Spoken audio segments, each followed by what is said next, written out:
Hey guys, Ryan Barnes here with Hope Chapel. Hope you're having a good day. Just wanted to jump on here and share a little thought with you of something that's been on my mind, and I hope it encourages you. Ecclesiastes 3:1 says, "To everything there is a season, and a time to every purpose under the heaven."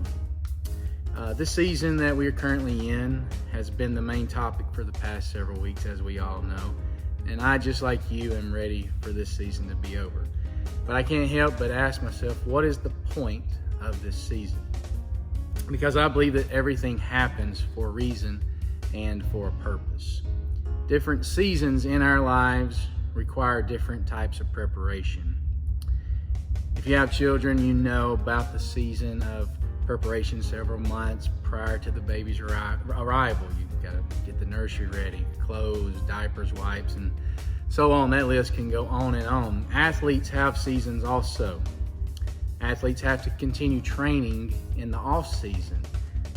They use this off season to hit the weight room and lift weights more to better prepare them for their upcoming season. And what they do in their off season ultimately is what makes them a better athlete and prepares them to be better for the upcoming season in their life.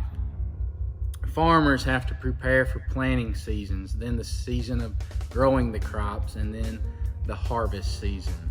I feel we are definitely in a season that God is wanting to do something great in each of us individually. As I've been thinking during this season, my mind has been on Job. We all are probably very familiar with the story of Job, but Job was a righteous man whom God highly favored. He was very wealthy and blessed. He had lots of land and livestock, and Job had a very large family. But Job had seasons in his life that were trying also. In the course of one day, Job received the news that all of his livestock, servants, and his 10 children had all died. And one day, all his family and wealth was gone. Job rips his clothes and shaves his head in sorrow, but yet he still praises God in his prayers. Then Job is distressed with a painful skin disease. Job's wife says, "Why don't you just curse God and die? You've lost everything and now you're sick and in pain." But Job refuses. The story continues, but in the end, Job endured the season of loss and sickness. During those times, I'm sure Job was worried about and fearful at times, but Job endured, and that prepared him for what is next. It prepared him for the next season. In the end, Job went through a hard, long season, but what he did in that particular season prepared him for the next one. So a question I want to pose to you is, what's next? What's next? My wife shared a thought with some of our youth on Zoom Tuesday night about the widow and her 2 sons in 2 Kings chapter 4. The widow owed a debt, and the collectors were going to take her sons as slaves for payment.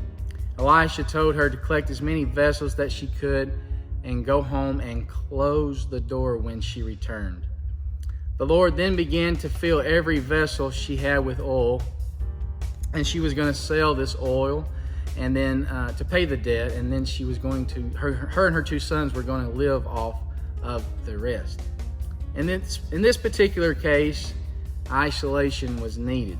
The widow was told to close the door, isolating herself from any distraction so the Lord could do what he desired to do for her, and her isolating herself ultimately prepared her and her family for the next season in their lives.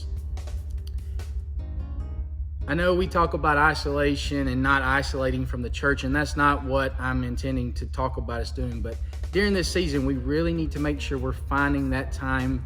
Pastors talk to us multiple times about growing in this season.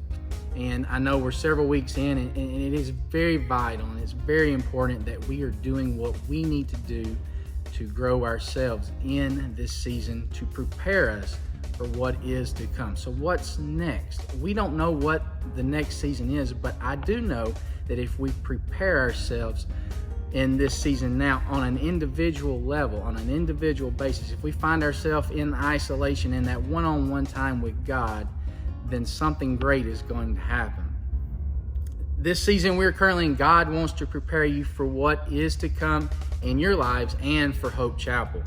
I believe very strongly that if we make sure we are growing individually during this season, God is going to pour out an abundant blessing on you and your family in the next season. I also feel very strongly that God has a harvest for Hope Chapel like none of us have ever seen. But in order for us as a church family to be prepared for this harvest, this next season, we must prepare ourselves now. If we will make sure we are growing in this season, then we will be prepared for what God is going to do in the next season. So I leave you with this. What's next? That's up to you.